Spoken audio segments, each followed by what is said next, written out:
Today, as we continue our journey in Ephesians, I want to share the theme text for our service today, which is Ephesians chapter 5, the end of verse 8 and verse 9. Live as children of the light, for the fruit of the light is found in all that is good and right and true.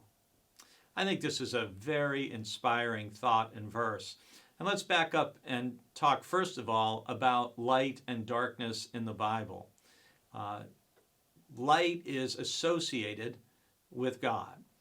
We think of the prologue to the Gospel of John and how the light has come into the world and the darkness has not overcome it or snuffed it out.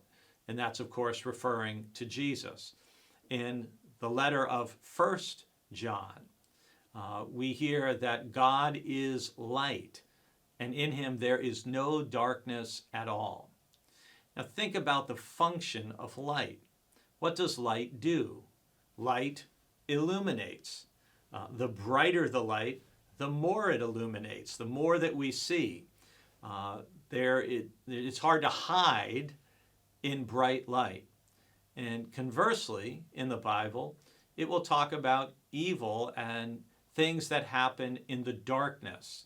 And we hear that in Ephesians chapter 5, about deeds that are done that are evil or inappropriate or shameful, and how people do those in the dark so they aren't exposed to the light, and how part of our task actually as children of the light is to bring those sorts of things to light so that hopefully they can cease.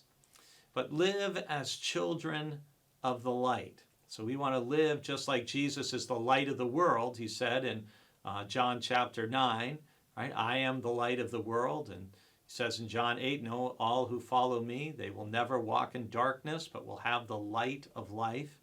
And so here Ephesians is carrying through that tradition. And think about the second part of it. Think about verse 9. For the fruit of the light is found in all that is good and right and true. My mentor, when I was in seminary, would remind us that all true beauty, all truth, they all have their origin in God. James Bryan Smith wrote a book, I believe the title is The Good and Beautiful God. That's the kind of God we worship.